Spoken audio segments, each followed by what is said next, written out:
Aleluia, glória a Jesus, glória a Jesus.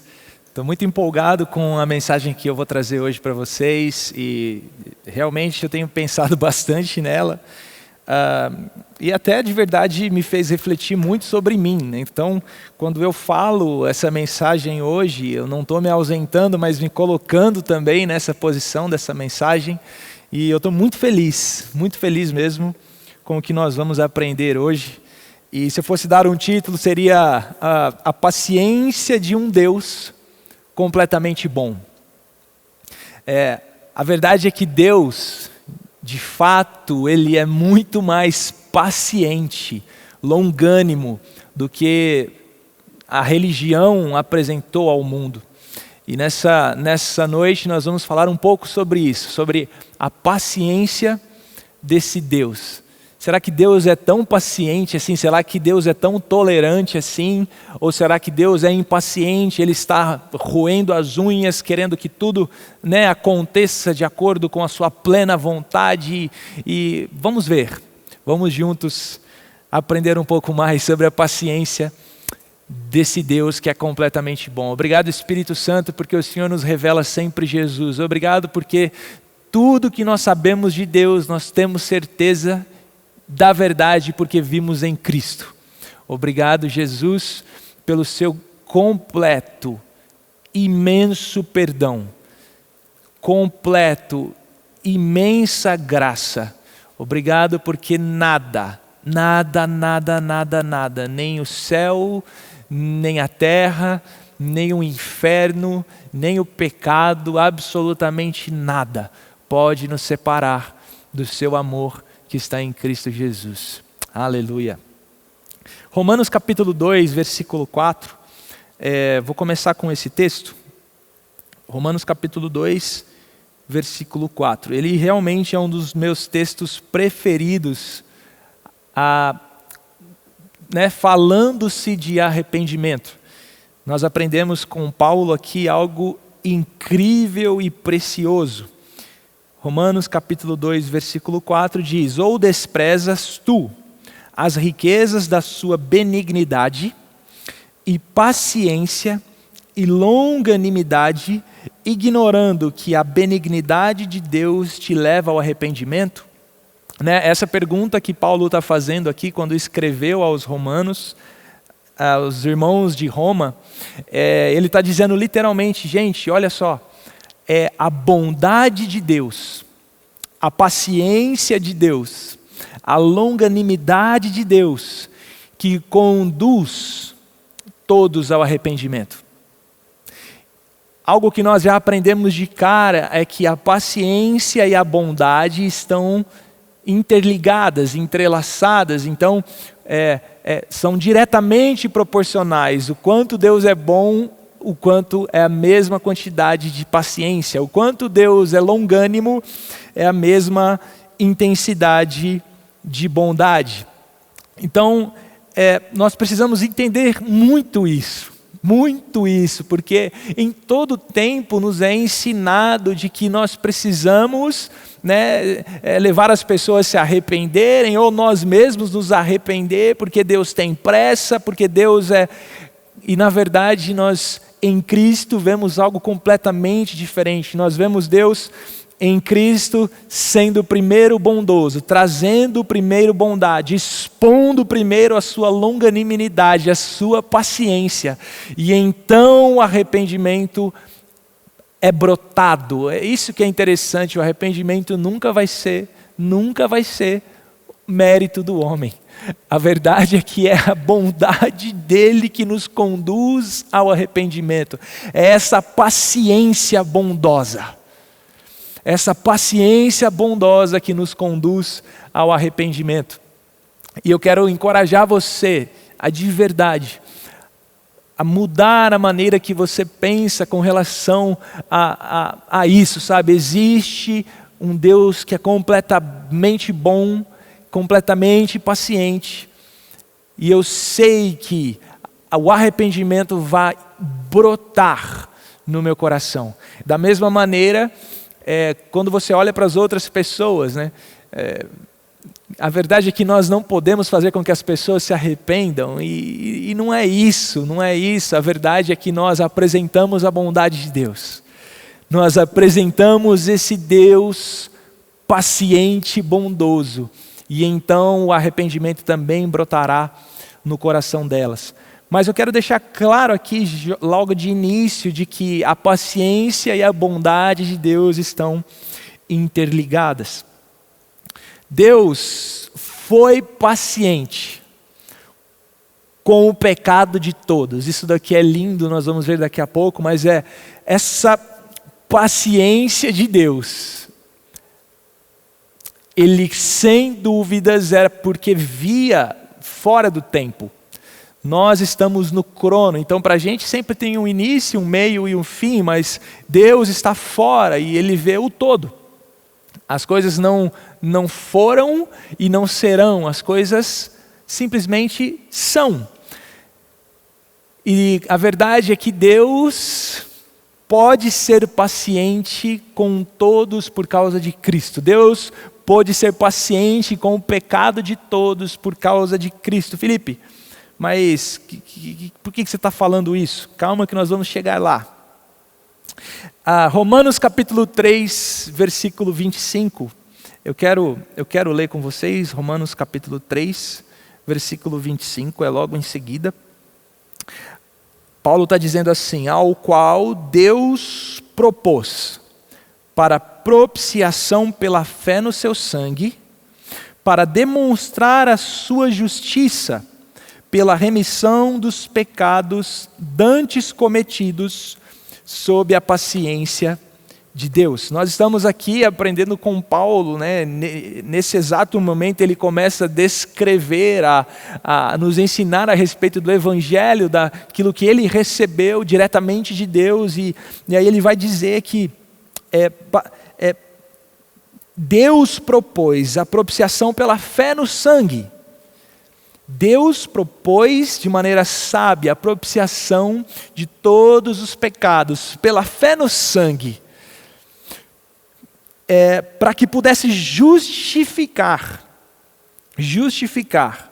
e demonstrar a sua justiça para a remissão dos pecados dantes cometidos sob a paciência de Deus.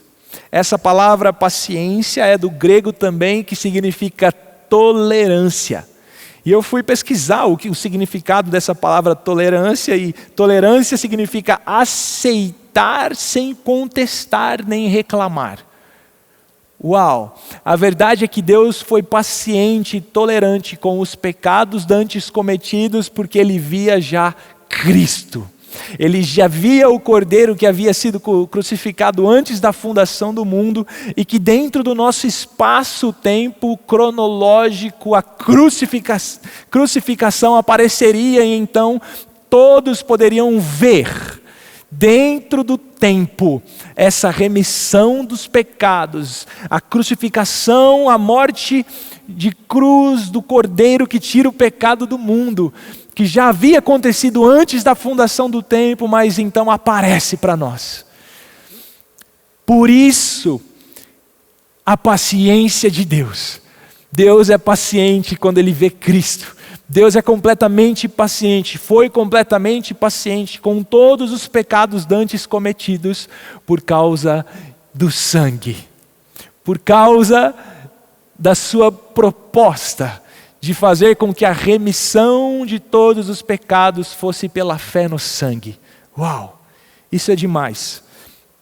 Então, quando nós temos esse entendimento de que Deus é paciente por causa de Cristo, nós também começamos a entender que Deus é paciente agora. Se Deus é paciente por causa de Cristo, tanto antes de Cristo no Cronos, né? Antes da crucificação, Deus já era paciente. Inclusive eu vou até mostrar para você algo que aconteceu em Juízes. Estou muito feliz e animado de falar sobre isso, sobre a paciência de Deus. Hoje nós entendemos melhor, e vale lembrar que existe a progressão de consciência, desde Adão, do primeiro Adão até o segundo Adão e até hoje. A verdade é que nós estamos em constante crescimento e expansão de consciência e que, na verdade, a vida eterna é conhecer a Jesus. Então, nós viveremos a vida inteira e cada momento nós conheceremos mais um pouco de Jesus e o demais é que Deus, Ele é completamente paciente nessa expansão de consciência, nessa progressão da nossa fé, nessa progressão da nossa consciência. Deus é paciente. Gideão, vamos falar um pouco sobre Gideão em Juízes capítulo 6. E eu quero mostrar para você um pouco da paciência desse nosso Deus, até antes da cruz, antes de Cristo, né? Aprendendo lá em Gideão como Deus já era paciente por causa do Cristo, Cordeiro morto, antes da fundação do mundo. Esse é o nosso Deus. Então, Juízes, capítulo 6, versículo 11. Diz assim: Então o anjo do Senhor veio e assentou-se debaixo do carvalho que está em Ofra, que pertencia a Joás, Abiesrita, e Gideão, seu filho, estava malhando o trigo no lagar, para o salvar dos midianitas. Olha, aqui nós já vemos que Gideão estava em um ambiente que era do pai dele, no lagar do pai dele, e ele estava lá malhando trigo. Ele estava fazendo algo para que ele pudesse proteger o alimento que eles tinham dos midianitas. Então, a verdade é que muito provável ele estava com medo. Ele nem estava, de repente, pode ser que ele não estava malhando o trigo em um lugar adequado, mas ele estava com medo de os midianitas roubarem os poucos grãos, a pouca comida que ele tinha. Mas no versículo 12, então, o anjo do Senhor lhe apareceu. Quero dar uma pausa aqui, o anjo do Senhor. Isso é interessante, alguns estudiosos dizem que esse anjo do Senhor pode ser uma manifestação do Cristo, né? Pode ser uma manifestação de Jesus. Ele disse: o Senhor é contigo, homem valoroso. Eu gosto porque Jesus ele já começa a enxergar algo em Gideão que a olhos normais seria impossível enxergar, né? Ele estava com medo, malhando trigo e com muito medo dos midianitas, medo de roubar a comida que ele tinha, e de repente chega o anjo do Senhor e fala: olha, o Senhor é contigo, homem valoroso. Mas Gideão lhe respondeu, versículo 13: ai, Senhor meu, se o Senhor é conosco, por que tudo isso nos sobreveio? Já começam os questionamentos. Se Deus é por mim, por que está acontecendo tudo isso? Se o Senhor é comigo, por que está acontecendo tudo isso? E que é feito de todas as suas maravilhas, que nossos pais nos contaram dizendo: não nos fez o Senhor subir do Egito, porém agora o Senhor nos desamparou e nos deu nas mãos dos midianitas.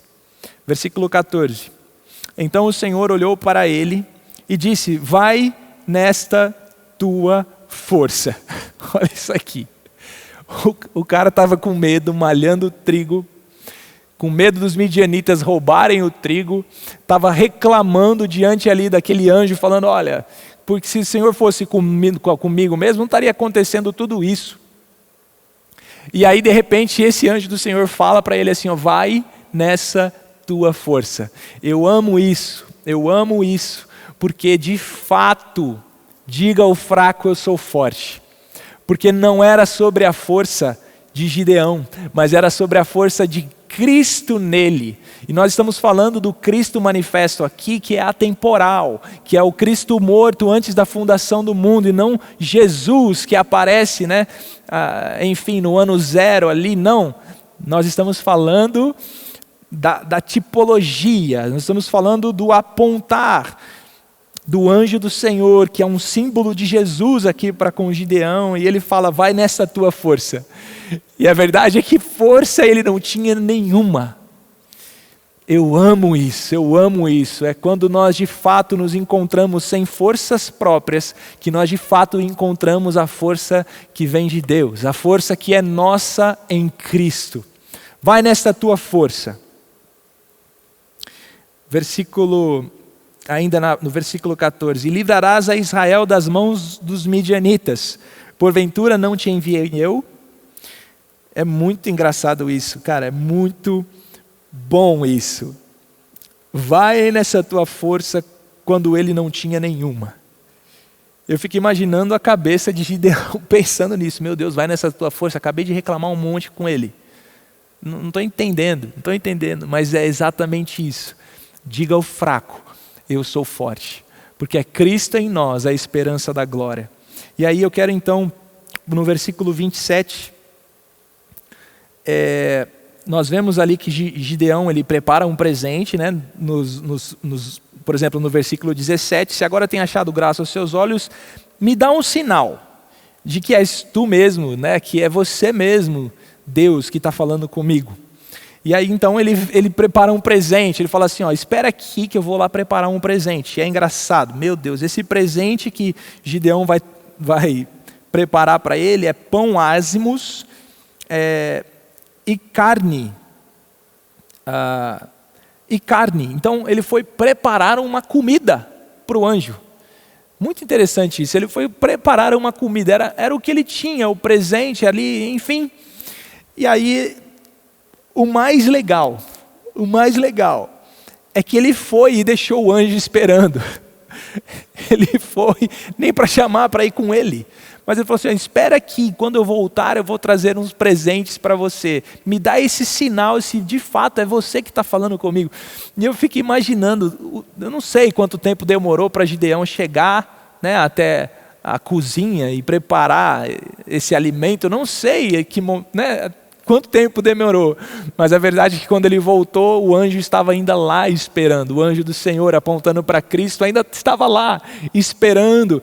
E o que é demais é que o anjo pegou e ele falou assim, olha, pega aí, coloca sobre aquele buraco, e aí ele derrama comida sobre o buraco, e o anjo com o cajado toca e pega fogo e desaparece na frente de Gideão. E de verdade, hoje que nós estamos em Cristo, nós sabemos a verdade de quem Deus é em Cristo. Olha a paciência, né, que essa materialização, de repente, se pode dizer assim, da pessoa de Jesus ali, de alguma maneira, né, foi apresentada a Gideão. Ele primeiro poderia ter dito, cara, eu não preciso do seu presente. Muito obrigado, mas eu não preciso, Gideão, do seu presente. Eu sou o seu presente aqui. Você não está entendendo. Mas ele fez questão de esperar. Eu amo isso. A progressão da consciência na mente humana, na mente do homem. Deus é paciente, foi paciente, esperando essa progressão, foi tolerante. Essa palavra tolerante é muito boa, se encaixa muito bem, porque ele aceitou, sem dizer nada contra. Mas então nós vemos que, após esse anjo desaparecer na frente de Gideão, Gideão fala, uau, realmente era o Senhor aqui.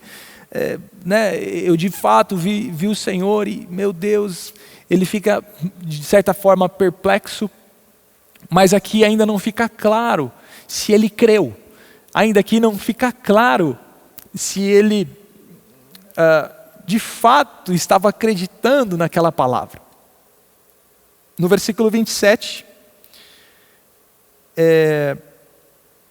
diz que Gideão pegou 10 homens dentre os seus servos e fez como o Senhor lhe dissera.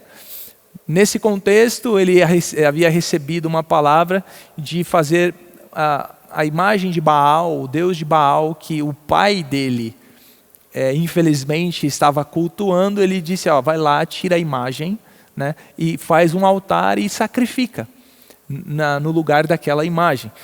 E aí nós vemos que Gideão fez isso. Mas o interessante é no versículo 27, diz assim, tomou 10 homens dentre os seus servos e fez como o Senhor lhe dissera. E sucedeu o quê? Temendo ele a casa de seu pai e os homens daquela cidade, não o fez de dia, mas fê-lo de noite. Olha isso. A verdade é que Gideão ainda estava com muito medo. Gideão ainda não tinha crido, acredito, de maneira perfeita a ponto de não temer. Mas mesmo assim ele foi lá e fez, e nós vemos aqui essa progressão e a paciência de Deus. Continuando, no versículo 36 ao versículo 40, Gideão diz, e disse Gideão a Deus, se hás de livrar a Israel por minha mão mesmo, como você disse, você vai fazer isso mesmo? Versículo 37, eis que eu porei um pedacinho de lã ali ali fora de casa, na eira. Se o orvalho estiver somente na lã e toda a terra ficar seca, então conhecereis que hás de livrar Israel por minha mão, como disseste. Então olha isso, Gideão vai lá e pede um sinal. Gente do céu, imagina a paciência desse Deus todo-poderoso. Enfim, olha, Deus, eu quero um sinal, se é de fato mesmo o Senhor vai livrar.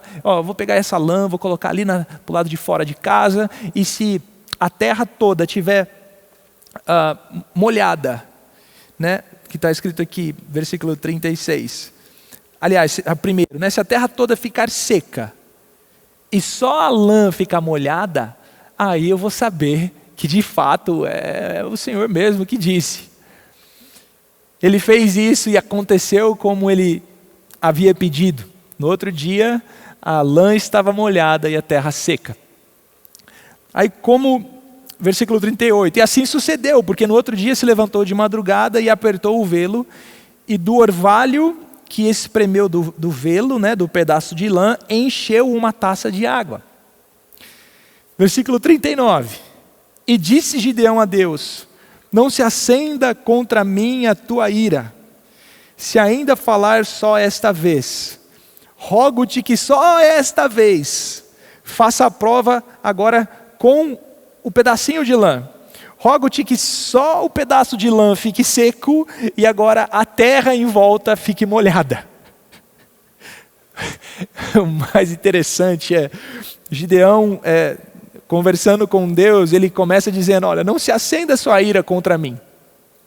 Ele está literalmente reproduzindo em Deus o que ele faria se estivesse na posição de Deus.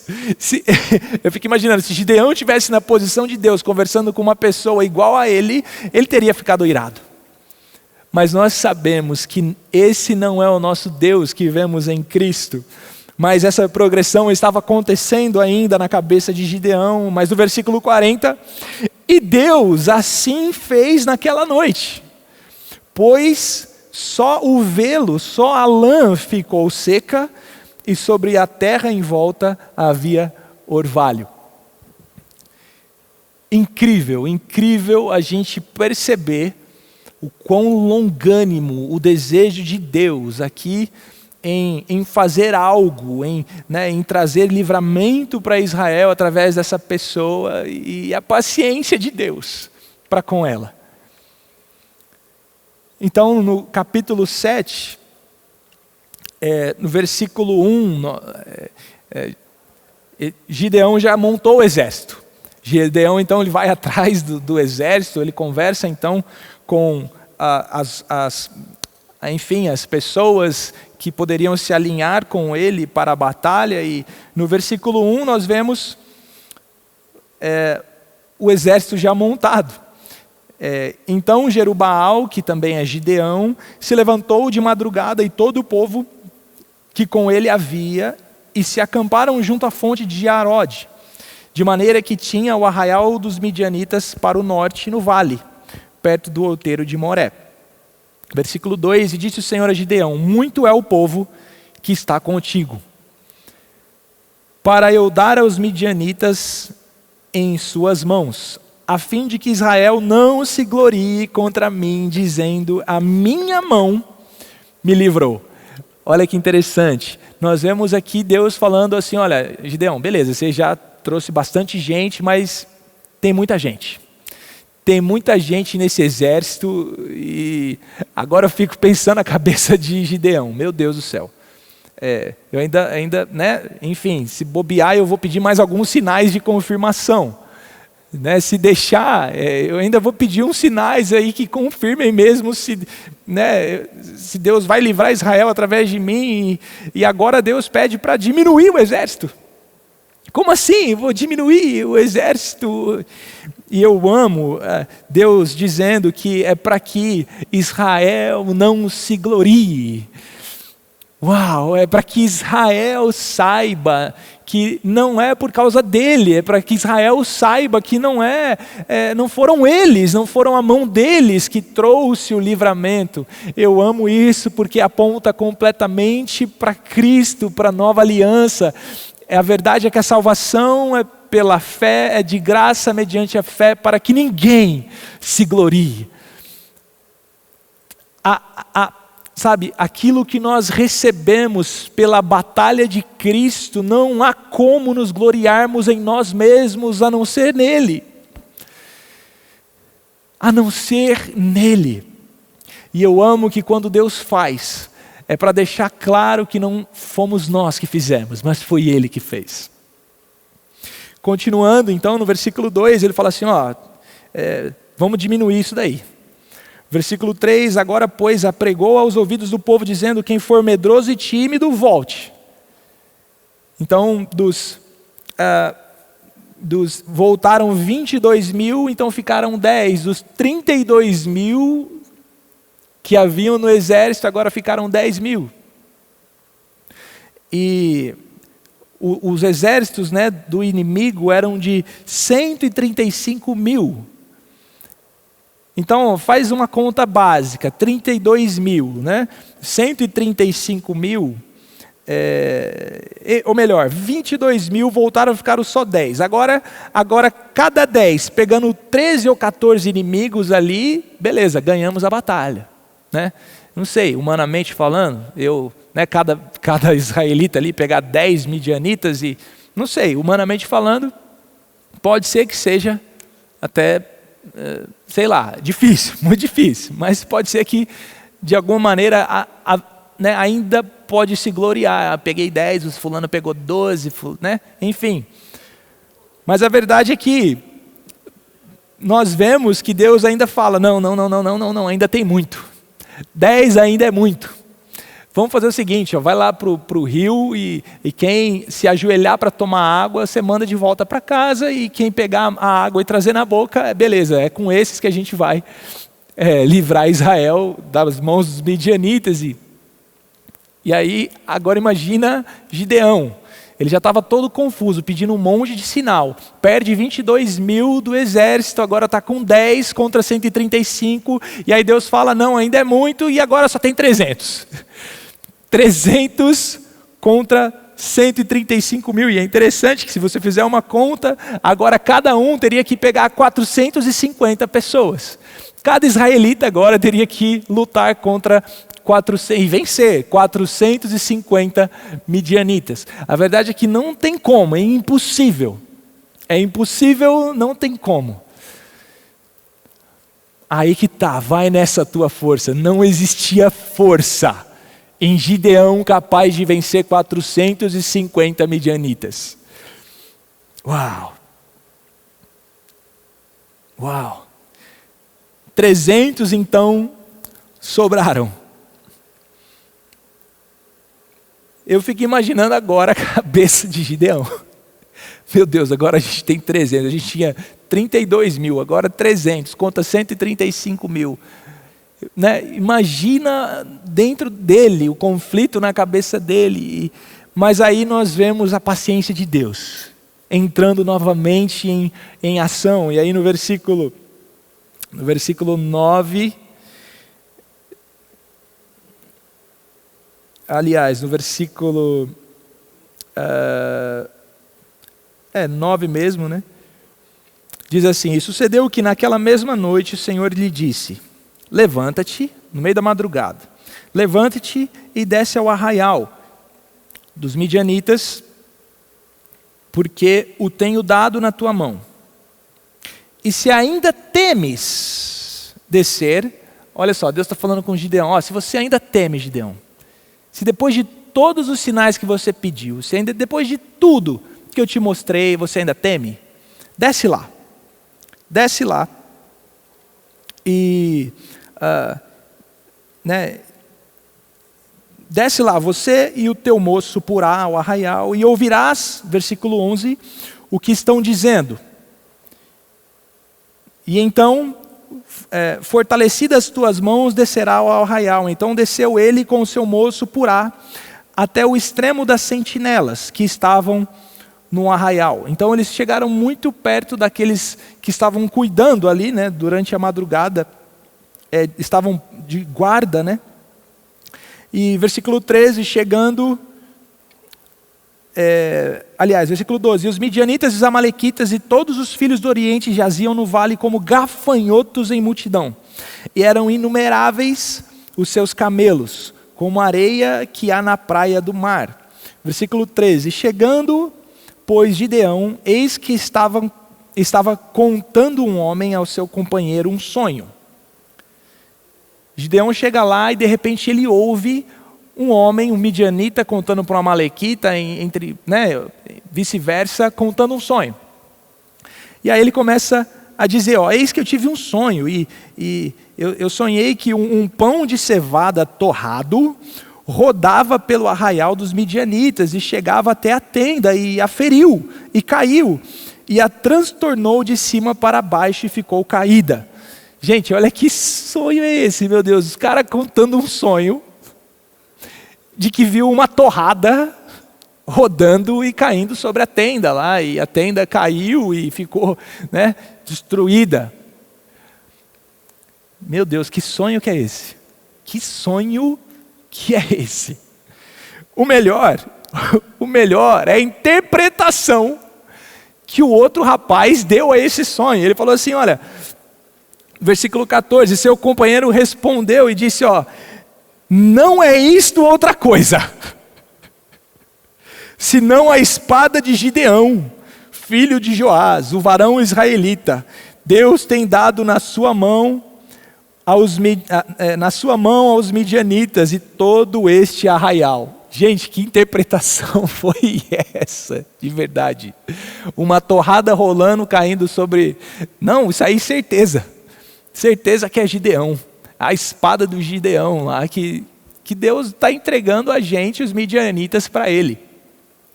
Agora eu amo o que acontece no versículo 15. E sucedeu que, ouvindo Gideão a narração deste sonho, e a explicação, eu amo isso, ele ouviu tanto o sonho quanto a explicação. Nesse momento, ele adorou. Uau! Nenhum momento, desde o primeiro encontro que Gideão teve com o anjo do Senhor, até agora ele havia feito isso. Mas quando ele ouviu o sonho e a explicação desse sonho, de alguma maneira dentro do coração dele, ele creu. E ele então levanta sua mão e adora a Deus, e ele sabia, de fato, que a vitória seria deles, então eles venceriam, que Deus estava entregando os midianitas nas mãos dele. Uau! Olha só a paciência de Deus em ir trabalhando na progressão da fé em Gideão, e desde o começo ele já havia dito, Gideão, você é valoroso. Desde o começo ele havia dito, Gideão, você é valente. Desde o começo ele havia dito, Gideão, vai nesta tua força. Eu amo isso. O escritor de Hebreus vai dizer que pela fé Gideão venceu com 300, um exército gigantesco. Uau! Esse é o Deus paciente que eu e você temos. Esse é o nosso Deus, esse é o nosso Deus. Ele é completamente paciente. Completamente paciente. Agora, Gideão divide ali 3 grupos de 100, vai cada um para um canto do arraial dos inimigos e feliz da vida agora, crendo. E aí de repente agora Deus fala para ele: agora Gideão, você vai ter uma buzina em uma mão, um cântaro na mesma mão e uma tocha na outra. E, como que cada um de nós vai precisar vencer 450 inimigos, cada um 450, mas sem espada, com uma buzina na mão e um cântaro, e na outra mão uma tocha acesa. Eu amo isso no versículo 18. Diz assim: tocando eu a buzina, eu e todos os que comigo estiverem, então também vós tocareis a buzina ao redor de todo o arraial e direis: a espada do Senhor e de Gideão. Versículo 19. Chegou, pois, Gideão e os 100 homens que com ele iam ao extremo do arraial, ao princípio da vigília da meia-noite, havendo sido de pouco trocadas as guardas, então tocaram as buzinas e quebraram os cântaros que tinham nas mãos. Versículo 22. Tocando, pois, os 300 as buzinas, o Senhor tornou a espada de um contra o outro. E todo o arraial que fugiu para Zererá até Bet-sita, até os limites de Abel-meolá, acima de Tabate. Enfim, mas nós vemos no versículo 20, de que eles tocaram as buzinas e clamaram: espada do Senhor e de Gideão. E ali os inimigos foram vencidos com uma buzina na mão e um cântaro quebrado. E isso é muita verdade. Cadê a espada? Onde está a espada do Senhor? Onde está a espada de Gideão? Exatamente isso. A buzina era feita de chifre de carneiro, que aponta para a morte do cordeiro. Então, no momento que eles anunciam a morte do cordeiro, essa é a espada do Senhor contra os inimigos. A verdade é que quando nós proclamamos a morte do cordeiro, o sacrifício do cordeiro, a obra consumada de Jesus, essa de fato é que é a espada de Deus. Uau! Essa é que é de fato a espada que nós usamos, o sacrifício perfeito de Cristo. O sacrifício perfeito de Cristo. E é claro aqui, os inimigos naquele momento eram os midianitas, os amalequitas, mas os inimigos hoje não são mais carne e sangue, é uma alegoria. É preciso entender isso, que a nossa espada agora é espiritual, e quando nós declaramos a obra consumada de Cristo, quando nós anunciamos essa espada e o quebrar do vaso, o moer do corpo de Cristo, então de fato a espada do Senhor aparece. Então de fato os inimigos se confundem e eles mesmos se matam entre si.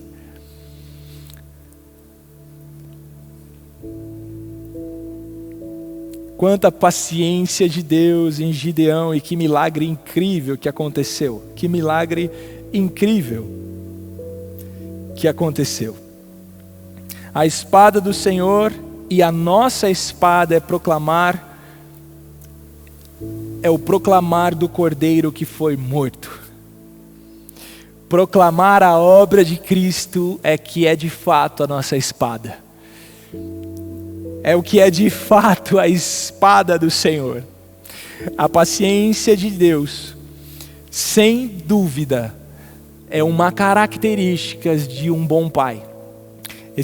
Alguns dias atrás eu estava com a minha esposa e provavelmente você já pode ter passado por isso também, ou de repente você tem aí em casa, né?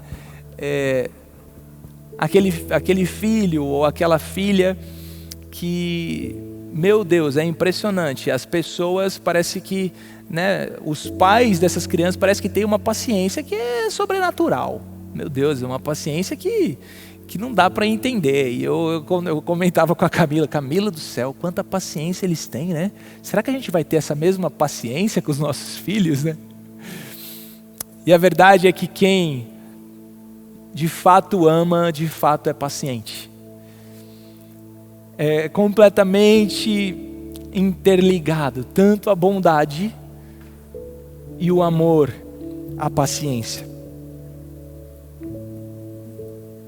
2 Tessalonicenses, e eu quero encerrar com esse versículo. 2 Tessalonicenses, capítulo 3, versículo 5.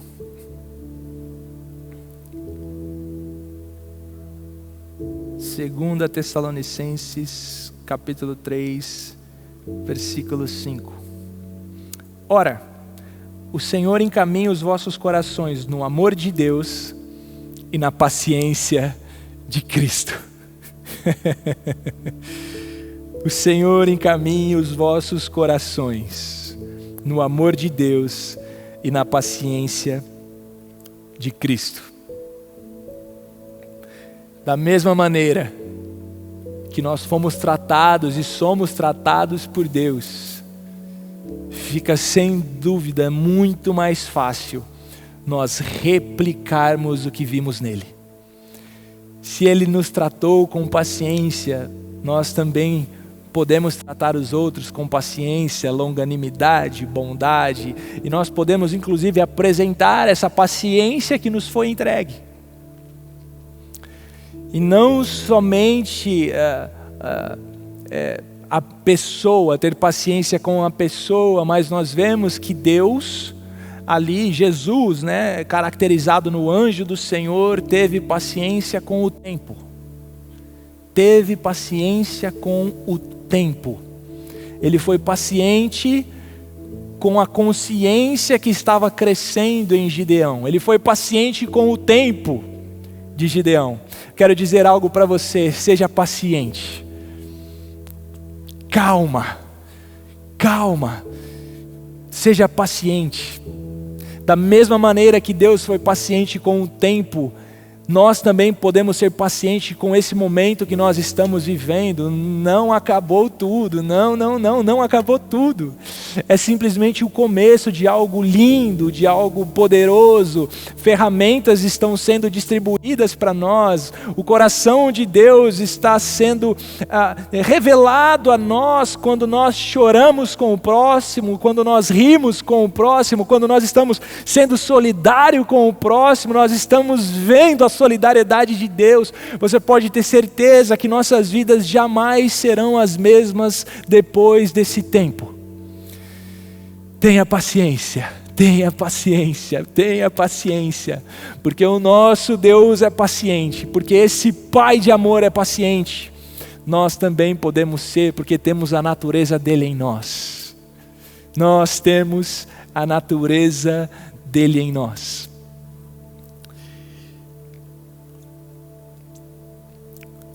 Jesus, muito obrigado.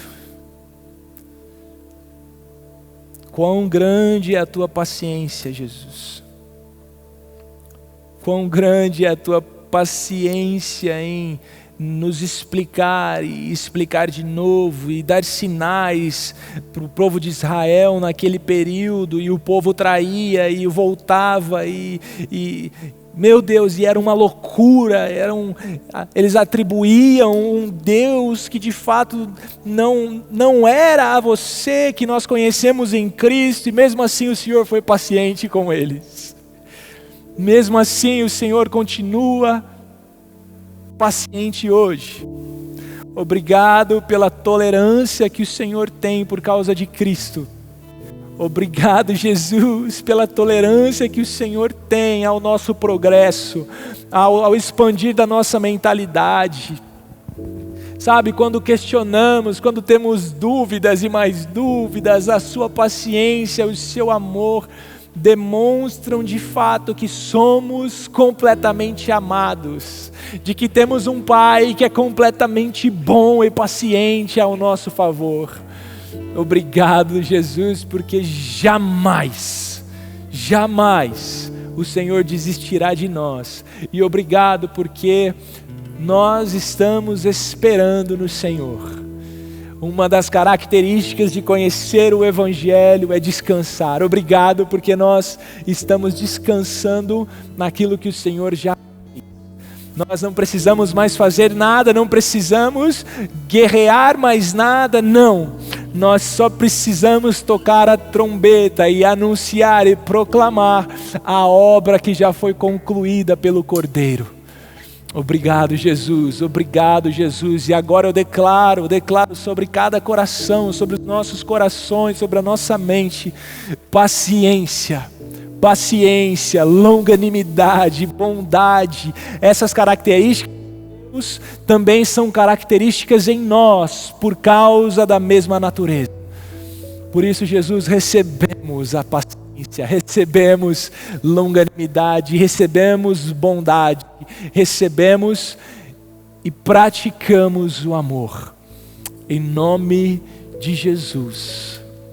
Amém.